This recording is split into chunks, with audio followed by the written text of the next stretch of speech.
Hello and welcome to Incorruptible Mass, where we help you understand state politics. So we talk a lot about why it is so broken, what we can have here in Massachusetts if we fixed it, and how you can get involved. Today is a day to talk about how broken it is. Woohoo! It is the end of the session, and we're going to talk about all the different ways that bills can fail, can fall through the cracks, cannot be passed, and all the different bills this session that nothing happened with them, and how our legislature doesn't work. So that's today. But before we go on, I will introduce my two super awesome and amazing co-hosts, Jordan Berg Powers. My name is Jordan Berg Powers. I use he, him, and I have several years of experience working in progressive politics, and unfortunately, many sessions of the State House. Whew. Jonathan Cohn. Jonathan Cohn, joining from Boston. I've also been active in electoral and issue politics. Here, not quite as long as Jordan, but enough to also see what a chaotic place the end of the session in Massachusetts is. Anna Callahan, her coming at you from Medford. Ran for office, ran for state rep, done state politics stuff for a while. So interested, excited, horrified by state politics, pretty passionate about it. So today we are going to talk about all the different ways that bills can die in Massachusetts. And let's start off with just the timing of the session. Massachusetts has this super weird way of passing bills, which is like, if you want to have a bill considered over the next 2 years, you better get it in the first couple of months. Otherwise, forget it. You're over, no chance. And then there's a whole hearing time where all the bills get into committees and they have hearings. And then there's a whole another time when they come out of committees or don't come out of committees. And then basically everything just gets pushed to almost the absolute end of the session for anyone to make any decisions and do any voting. And it's totally ridiculous. It's ridiculous. I often compare the legislature. I often think of the legislature like a procrastinating college student with like constantly wanting extensions on work and then like realizing that they haven't done anything until the deadline and then kind of playing around with the deadline to actually and then putting up their worst work. Yes, exactly. That's it. Exactly. Yeah. That like somebody ends up finding actual problems with not that long after because they didn't actually read what they submitted before then. And it's also, and I think one thing that kind of illustrates the general point we raised before, that you have that general timeline of the session, but also the fact that whenever those highest ranking want to kind of get around that, they can get around that, whether for good or for bad. Like, for instance, been thinking of when they decided, and for good reasons, that they wanted to pass something around protecting kind of abortion access and gender affirming care. They're just like, okay, we're doing a bill.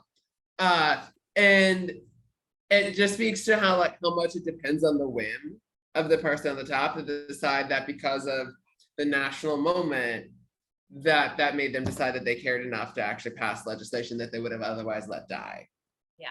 Because of the kind of renewed salience there. And what it speaks to at the same time is how much their arguments, any arguments around process that they make, are excuses rather than real arguments. If that they show time and time and again, when they see enough urgency, they're happy to evade all process. When they want it, the process doesn't apply to them. Yeah. I mean, I think it's so just for clarity for people, our session takes 2 years. It starts in January. It's supposed to end July 31st when they pass the budget. Technically, it ends December, right? Like the year. And then it starts again in January, right? So it's a 2 years on the even. It starts on the the election is on the even year, so it starts on the odd year. So January 2023 will be the beginning of a new session, and it'll end December 2024, right? And starts again after that. They could pass legislation at any point. Mm-hmm. There's no requirement that they wait until the last year and the last month to pass meaningful legislation. They could have a hearing in January, have a discussion in January, and pass legislation in January 2023. They could do that. They could do what normal legislatures do. They could just pass legislation when they go in. They don't need to wait till the end. They can literally pass legislation at any point. And I think it's important to stress that other states don't do it like this. No. And so you could do it. So they literally wait they do a year of basically nothing for which they could do any legislation they want. Mm-hmm. And then they wait till the second year to begin thinking about legislation. And then they wait till the end to do it. It got so bad. We sort of forget this because the pandemic has sort of like much brains, but they literally made a year, like we were into a new year and they pretended the session didn't end, that they were still in the previous year. And we forget that, it's like, just to do your own points about like how they can just change laws whenever they want. Like January 1st happened. We were rolling into a new year and they were pretending like it was still the year before, according to the official records, because they kept voting it that way, right? They can do whatever they want. They could right now go back in session and just say, we're going to be back in session. Doesn't matter. They could do that. They can do whatever they want. And imagine like any normal human being is going to think, hey, it would be better if in January I could focus on healthcare, and maybe in February we focus on a housing bill, and then in March we're going to focus on something else, instead of like, wow, we're just sitting around waiting and doing nothing, sitting on our butts and going to hearings where we're not paying any attention because it's like 18 hours of hearings, exaggeration. And then at the end, you're just crammed. How can you possibly read all of this legislation at the same time and think about it all at the same time through your human brain? Like, it completely makes no sense at all. So I think it's important to like walk people through some of these processes, but just to that point, I just want to like, just how like bonkers this whole thing is, like they could at any point most of the legislators don't even know what they're voting on. So they're sitting around in the chamber waiting to hear about bills and the final versions of bills. And then they're supposed to vote on it. They're not reading it. They don't find out about it. They are often the last to know what they're voting on in the chamber at midnight, 3 o'clock, whatever. So the process, if you like, how does a bill become a law? Like the little song, it's supposed to go through. So there's different types of committees. There's committees in Massachusetts that are both House and Senate. That's different from your US Congress. And then there are some committees that are just the House and just the Senate. Every bill has to go through every bill goes through a committee, usually one of the joint committees, and then it goes to the House and then it goes to the separate committees just for the House and just for the Senate. It has to pass, so it has to go through usually the committee that oversees the issue, then the spending committee, we call House Ways and Means, then like a rules committee or something else to get a floor vote scheduled. So it's like third reading, and then or rules. I think it has to go through rules, bill, then third committee. I forget the whole process. It's very. And then there's like policy and steering also takes certain. Yeah, policy, right. Has to vote it out. So there's all these processes that have to get through. And then you get to, then if it passes one chamber, it has to go through that process in the other chamber. So when you wait till the last second, right, you're literally doing all these things at like midnight, crack it down, right, trying to move these processes.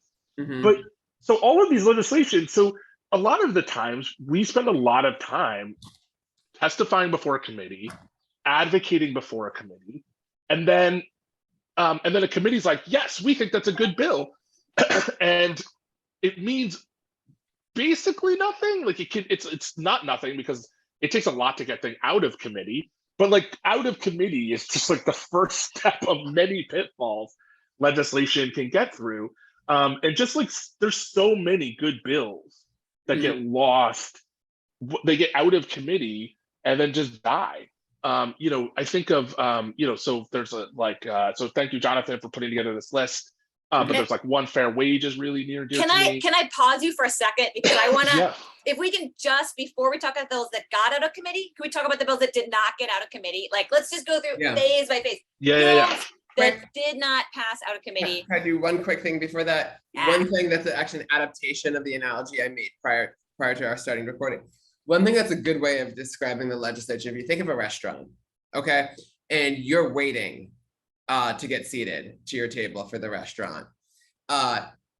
If the way that the legislature operates is that it will make you wait for a very long time, and then it might finally seat you 5 minutes before the restaurant closes, and then be like, oh, sorry, we ran out of time to serve you because the restaurant is closing.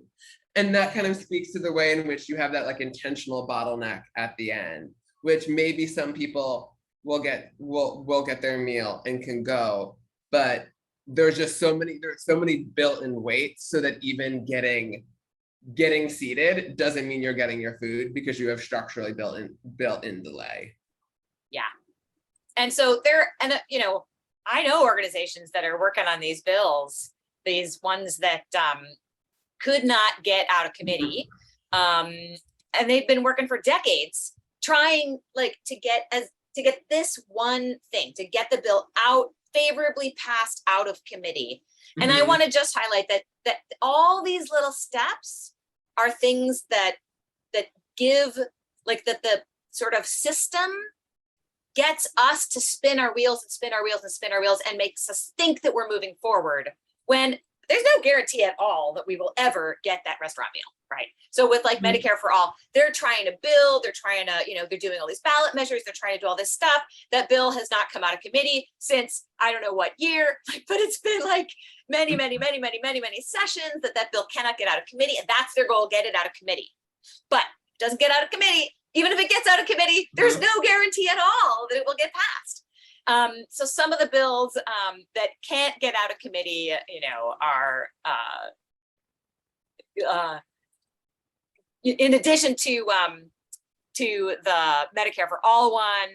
Jonathan, you have some of those that just never even got out of the committee that they were in. Yeah, let me get into this list. You had some that were unfinished business from the police reform fight, kind of in the last session, such as banning tear gas, which the legislature had voted, the House had voted against their bill that again didn't get anywhere, or kind of giving greater municipal oversight, or a city council or select board oversight over police acquisition of surveillance equipment, because heaven forbid you have some degree of oversight. One thing that would be great to see is actually having universities pay to chip in a little bit more, because of how much like a Harvard or an MIT is sitting on massive endowments that are completely untaxed, and kind of legislation to ask them to chip in a little bit more to help fund education in the state, or even a lot of housing legislation, because there are so many on housing that didn't advance, get out of committee, like the Tenant Protection Act.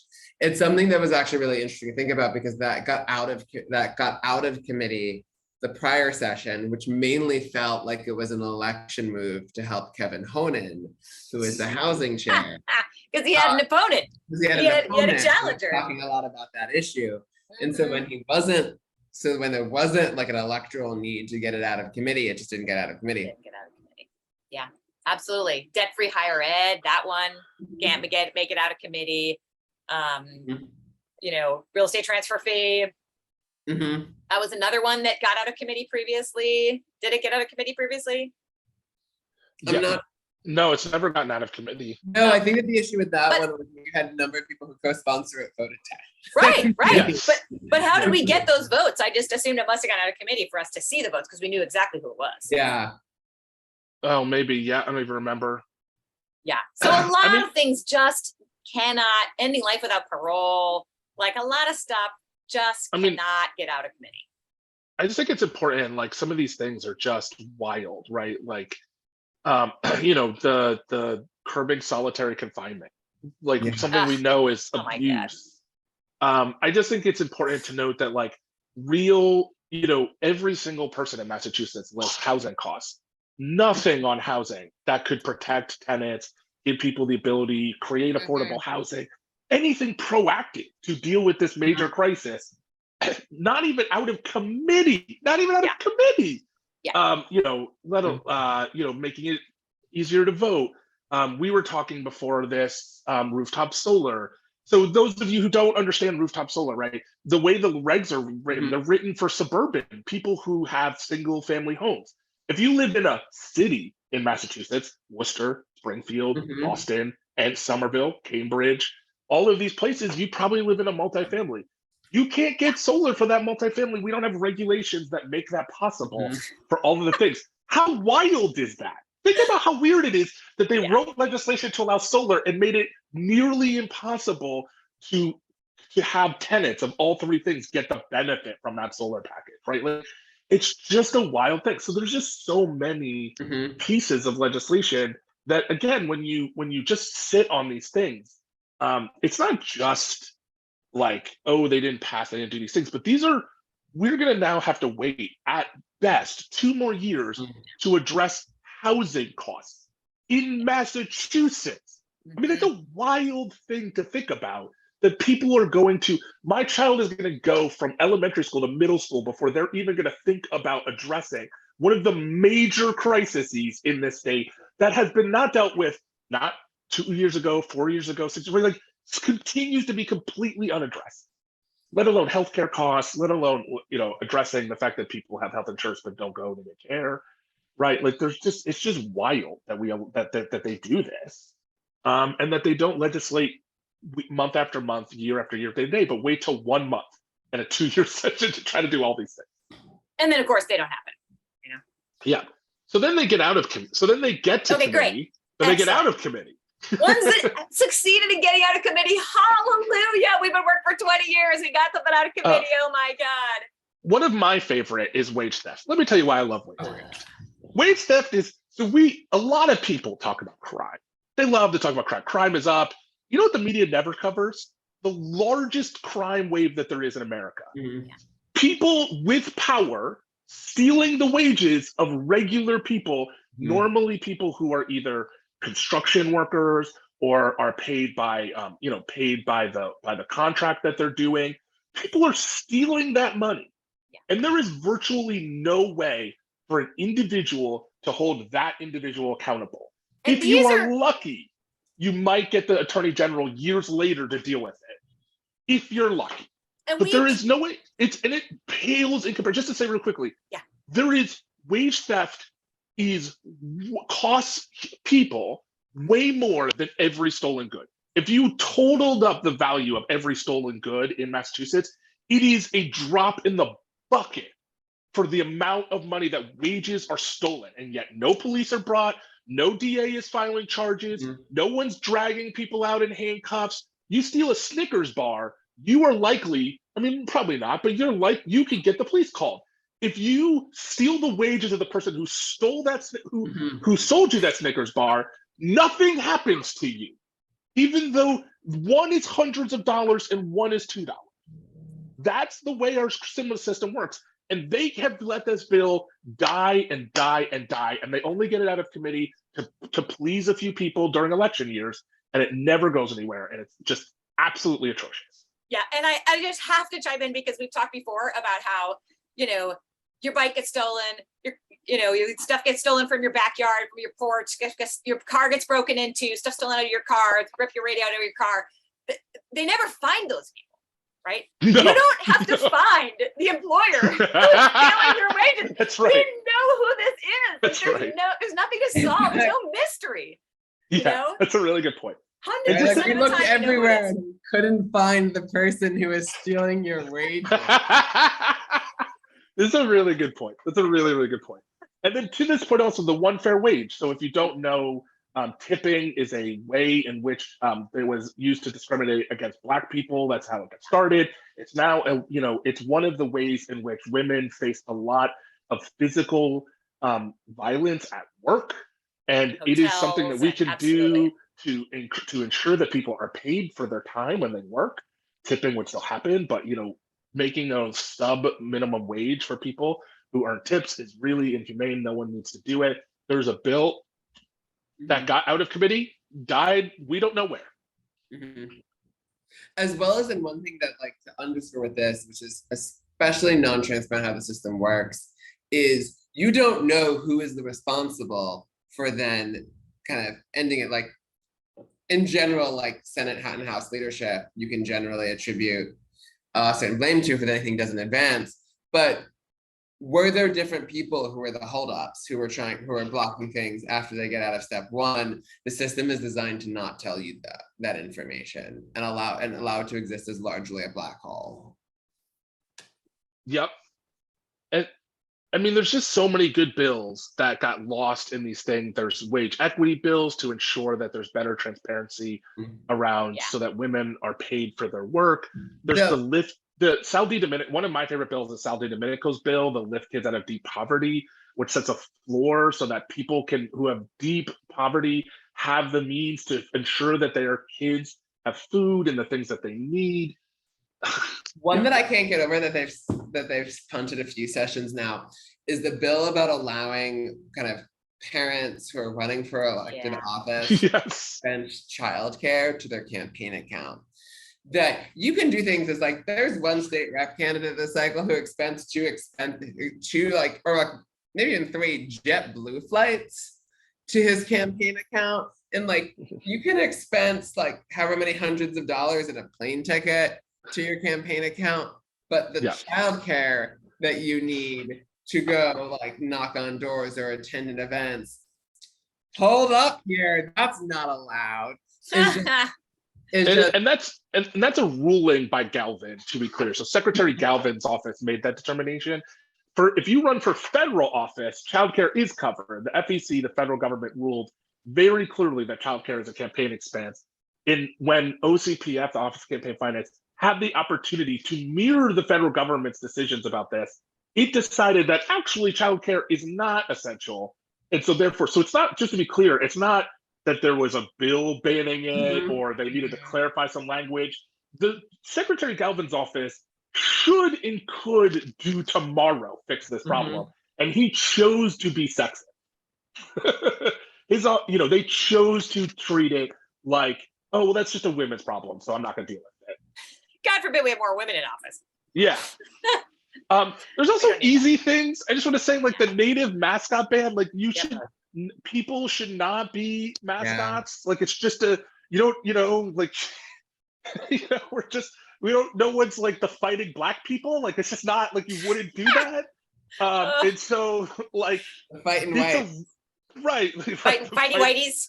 The fighting right. And so like this is an easy bill. This is a no-brainer. You could fix this tomorrow and bring dignity to people whose land we have stolen, whose people we have killed, had a major genocide of. We could do this little list of tiny things to bring some dignity back to a state that's named after all the people we've suppressed and hurt. And we can't even do that. It's like it costs nothing, and it's easy to fix. And one thing as well that just always boggles my mind when there's opposition to it, I know there is in fact organized opposition in some parts of the state to it, is this one bill by kind of Representative Taki Chan that's actively backed by like the Chinese Progressive Association, and many other progressive AAPI groups around data equity, up to be actually being able to disaggregate demographic information that we have out of different agencies.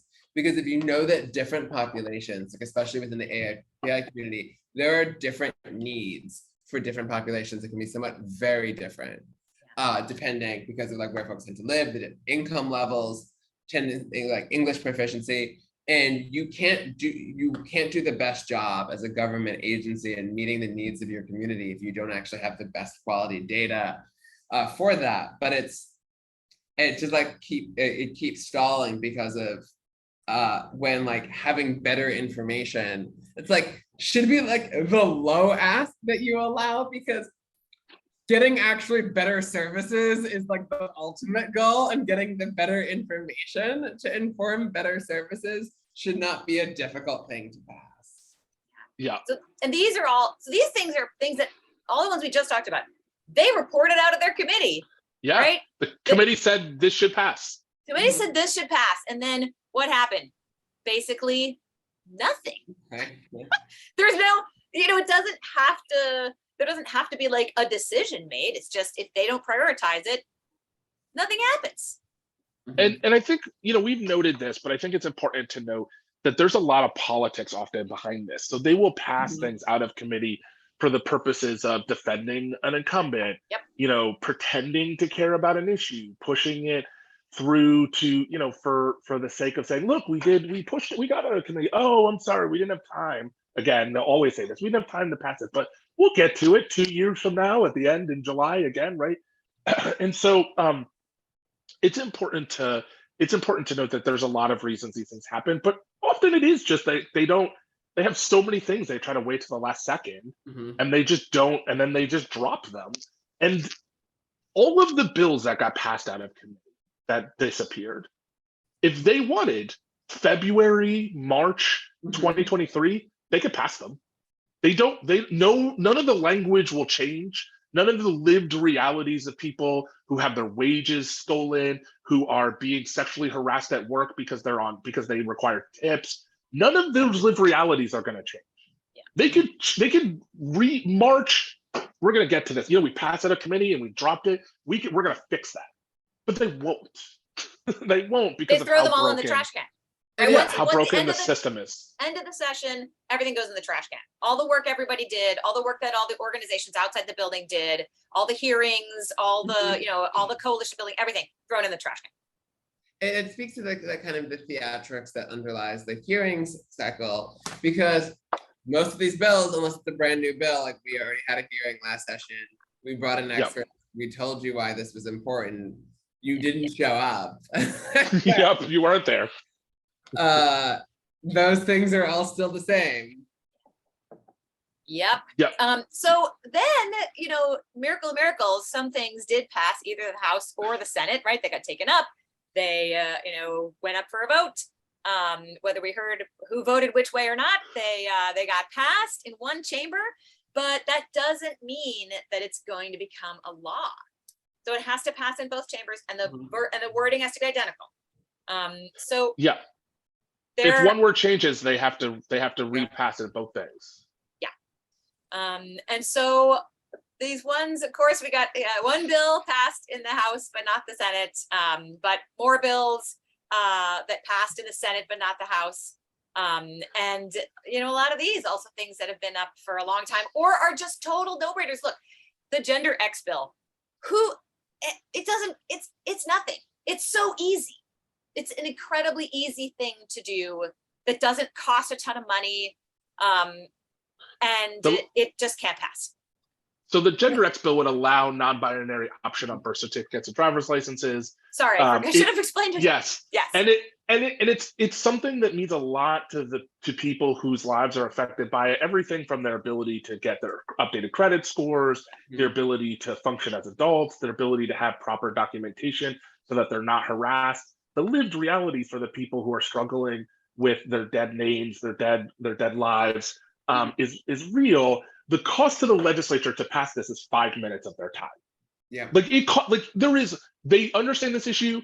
It's an easy fix. Again, something they could do January 2023. It is the easiest thing for them to do, to your point, Anna. And again, it's just like, oh, well, you know, what are we going to do? Like, it's just nothing to them. But, you know, for the lived reality, that's a lot of chaos they're causing through inaction that, again, requires basically no work for them. The one thing as well that, like, it's always wild to me that the Senate keeps passing this and even weakening it session after session doesn't pass the House, is the Healthy Youth Act. That like doesn't even require comprehensive sex ed, which like no, it should be. It just says if you teach it, it should be medically accurate. Yeah, and so I think like the core part of it, and for some reason I like who the exact holdup is, I don't know. That House just won't take it up. I will say I do know, and I feel like that's an after hours thing in the House. But I think it's an important thing to note. Yeah, the Healthy Youth Act, again, just a simple legislation that says, like, in blue Massachusetts, if you teach sex ed, it has to be medically accurate. Cannot get out of, I don't know, 12 years now, 14 years. They've been trying to pass it. You know, simple things. I think there's just, you know, other menstrual equality bill, making menstrual products available in public schools, homeless shelters, prisons, right? Like what? Like, again, And it's how does that not pass? It passed the House. I mean, passed the Senate, not the House. yeah. And what's wild with some of these is that like they sometimes pass the Senate like almost unanimously or like unanimously Yeah. Frank Fatman. And then nothing. Right. Yeah. So Democrats and Republicans vote for them unanimously in the Senate, and then it gets to the House with a Democratic supermajority, and then people are like, "Oh, this makes me icky. It deals with women, and it makes me," it's just like that's, and it just dies, and it's just it's wild. It's wild. One of my favorites is the civil asset forfeiture one, which some people don't even realize this because it doesn't affect everybody equally, right? I mean, if you're a person of color, if you're Black, it's going to affect you way more than other folks. The police can seize your property and keep it. Yeah, if the and there's no judge involved, to be clear. Yep. If they believe that you were using the car or cash in your pocket in the course of a crime, now they need not see the crime.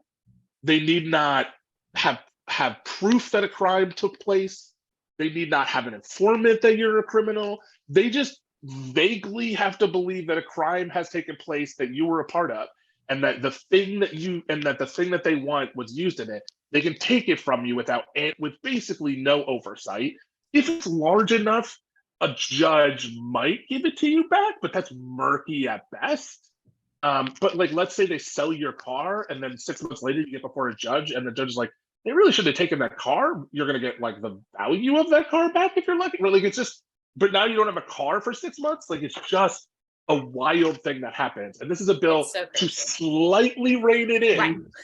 Exactly. I like that the bill doesn't Senate. get rid of it. The bill doesn't say they can't steal your shit. The bill just says, it just raises the bar makes it a little bit more difficult for them to like take things from you. And if you're in communities of color, to be clear for people who don't know what this is like, you'll regularly get asked for your ID, for your wallet, just by walking around. I get asked for my ID when I walk my dog, right? Just because I live in a poor part of of a city.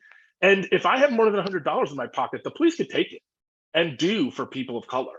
Just straight up, it's cash, and they're like, "Oh, we think you're using it for drug sales or something else," and those take the money. And so tagging two things. One, that just speaks to the general kind of inequities there, is that you have this small act like if you wanted to even fight that, then you like the cost of fighting that. Oh, right. And it would end up being very difficult. So it just shows how like there's like that built-in impunity where that if you're targeting people who don't have the resources. But it's what's also wild with this bill that like the House never bothered to take up is Massachusetts has one of the lowest standards in the country for civil asset forfeiture. I was just kind of looking back to the Globe, the kind of editorial board piece in support of the bill in the Senate, where they noted that it would just really bring Massachusetts in line with most other states in the federal government.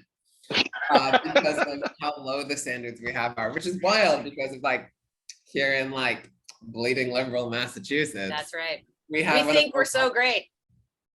But I think if you ask regular people, I always want to make this clear. Like, if you ask regular people, should we be in line with other states around stealing people's stuff? If the cops can take your stuff, I think they'd be pretty shocked, right? Like, even in conservative parts of Massachusetts, they'd be like, yeah, we should do that. So I just think, again, it's the legislature's out of step with regular people and continues to be a detriment to us. So the detriment is a lived experiences. Even as regular people are like, wait, what? What is that? And I think regular people wouldn't want us to be in line. They would want us to be better. To be a leader. Right. That's a good point. That's yes, right. I think another one that's really important is there was a really good bill for increasing opportunities for diversion for young people, so that we're not just sticking them in jail, which has low, high recidivism rates, low good outcomes for young people. And that bill passed the Senate, did not get passed in the House. There was a really good bill to strengthen childcare. Who here in Massachusetts has problems with childcare? Anybody? Is that a major issue that people list over and over? Again, the Senate passed it. It wasn't perfect. It could be better and stronger, but it was still good. And it does not pass the House. And the House passed a good bill around facial recognition. as recommended by the commission. So the state legislature was like, we don't want to deal with facial recognition. Let's put it together a commission, their favorite way to not do real work. And so they go to the process of doing a study, but they actually did the study. And experts were like, here's the way we can do this that fits in line with Massachusetts values. And the House was like, great, we did no work. Someone else did our homework for us. We can easily pass this. So they did that. And one senator in the Senate was just like, oh, I don't know this. I don't really trust anything. I believe I'm smarter than everyone. And so I'm just going to kill this bill. So it just dies.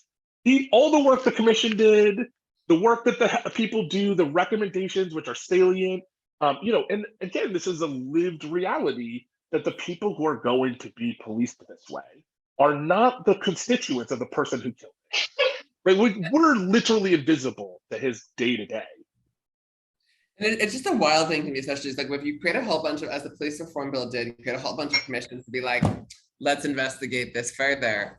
Like, you should really only do that if you plan to actually listen to the commission that you created, because like you chose as a legislature who would sit on that commission, because they're very prescriptive about who gets to sit on the commissions. And then to after be that, like, you know what? I don't think that those people that we chose to be on that commission really understand the issue well enough. Like, what was the whole, why did you waste everybody's time? I love this as another like series of ways to kill bills. It's like send them to study and then never create the commission. That's like really common, right? Send to study, no study, right? Send to study, spend all the time creating the commission, ignore the commission, don't bother to pass the law, right? So it's like even more ways for bills to just fall through the cracks. I gotta say one thing, which is that I was talking to a lawyer who had worked on the driver's license bill for many, many years. And this weird thing happened with that bill where it got sent to the governor and then he sent it back without officially vetoing it. And apparently, like everybody who had worked on this bill, all sorts of lawyers and all sorts of, activists and organizations and everything are like scrambling around trying to figure out like, oh my God, like, what's the precedent for this? We don't know. How do we deal with this thing where he sent it back, but there's no veto? And like, what's the procedure? And this lawyer's personal like take on it was, the problem is we just don't pass legislation here. Like we don't pass enough legislation to have any experience passing legislation. And so nobody knows what to do whenever this, slightly unusual thing happens, because we just don't pass laws here. And so we don't have experience passing laws. Yeah, it's why it's always like another discussion about like what the governor's timeline is to sign something, because it's like they so rarely pass things, and most of them pass things that have been reduced to a certain degree of innocuousness that with the governor's signature guaranteed.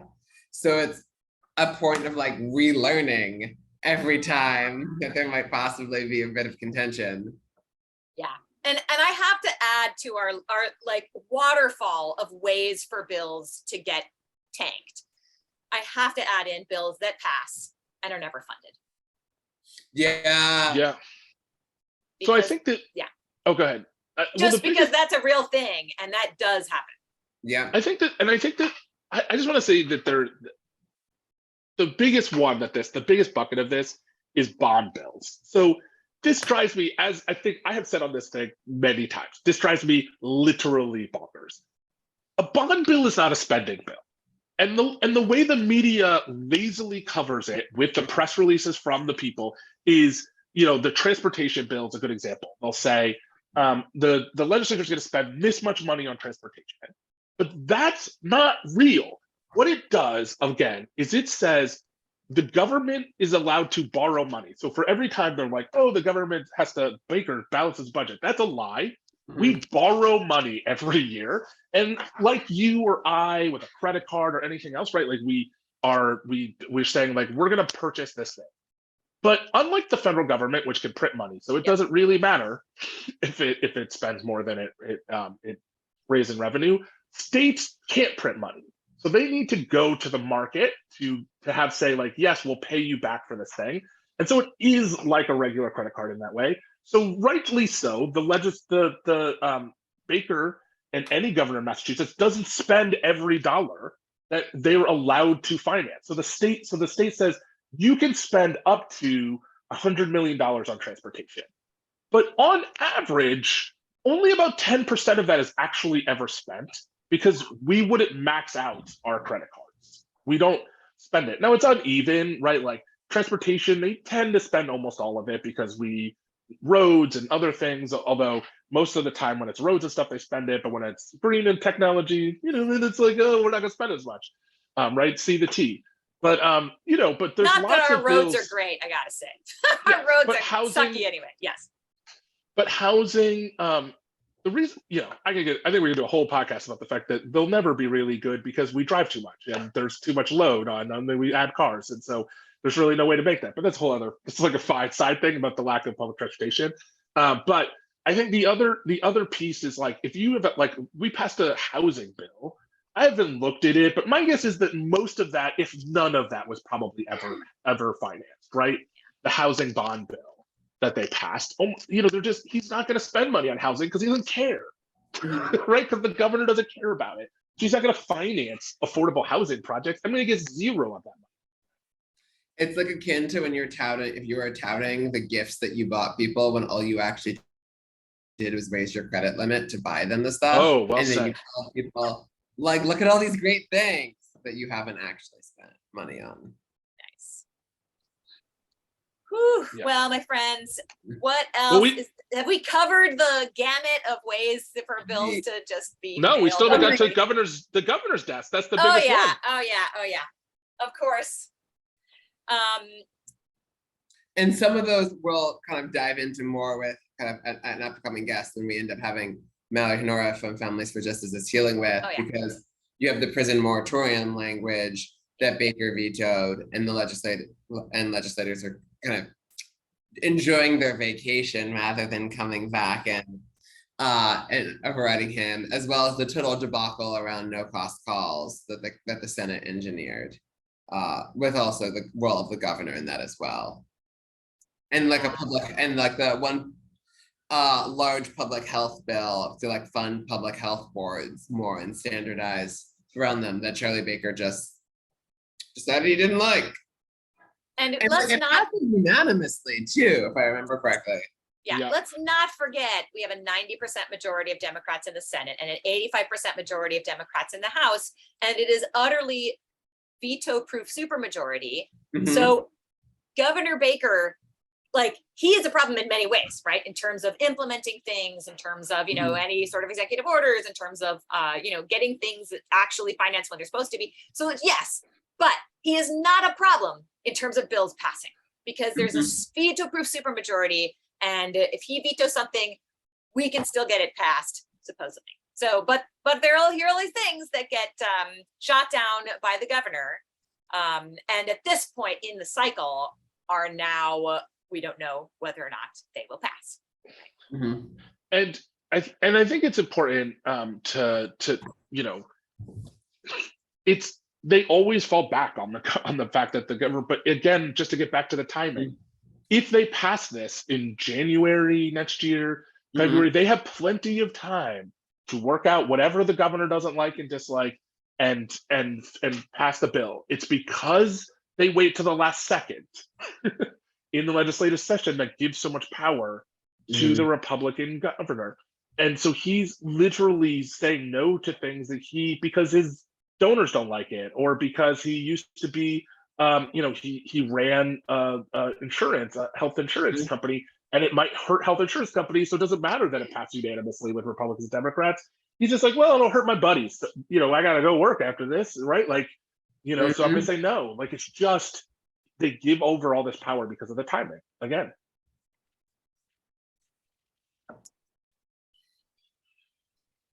So in these, we've got some that we've mentioned a little bit about, like the no-cost calls, prison moratorium. We'll talk about those next week. I just remember talking with folks about the climate stuff, which is not being implemented. That's a whole nother story. And things that are just awaiting for his signature, gun safety regulations. Well, that did finally get signed. That got signed. Hey! Yeah, some of these things Yep, as did the Crown Act, the mental health bill. those did get signed, but it's just a disaster. But you know, That's that a should be an episode itself on like implementation. It's like with the climate bill, there's so much that like once it gets out, like getting the bill passed is just step one. Yeah. Yeah, no, it's not. It's step 215. It's It's not the end of the road. Yeah, It doesn't mean that it's actually gonna happen. It right. doesn't mean it's gonna Yeah. happen. Yeah. Closing It's thoughts. like- All right, y'all. It's like you finish your law. It's like, think of it as then like you finally finished the blueprint for the house that you're going to build. Doesn't mean you have a house. That's right. That's Yeah. right. Oh, that's well said. Yeah, totally agree. Yeah. And with climate stuff, to me, the climate stuff is always so pressing because I mean, every government on the planet is passing commitments to do X, Y, and Z. Right. And then they don't That get actually- implemented. And you know, we're past that point of, you know, committing to do something, making a decision that maybe in the future will do something, being Yep. enough. It is not enough. Just remember, everybody, this is the coldest August that you'll ever experience. If you felt really hot now, wait till we continue to do basically nothing on it. Mhm. Exactly. But on a positive, happy Madonna Day, everybody. Happy Madonna Day. Well, friends and listeners, we will, Jonathan has this amazing breakdown of all the bills this session and which ones fell through the cracks at all these different points.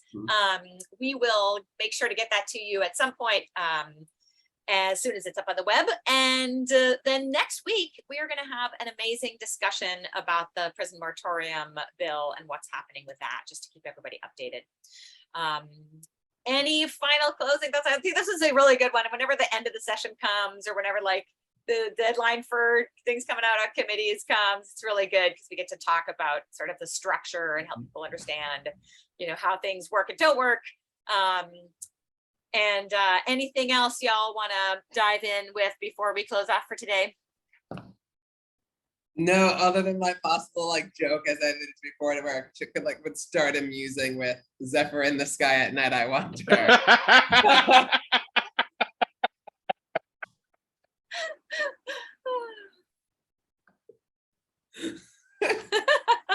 Oh, Jordan, you've muted your laughter. No. I've muted my ending. My goodness. Well, Oh, thank you all so much for listening. We hope this has been helpful and helps you understand how broken things are and how much work we all have to do. And I hope that it gives all of you some inspiration for coming out to Canvas. We got a bunch of canvases this weekend. And then we're going to have canvases next weekend. I will post some information about that in the description. And thanks everybody for listening. We will see you all next week.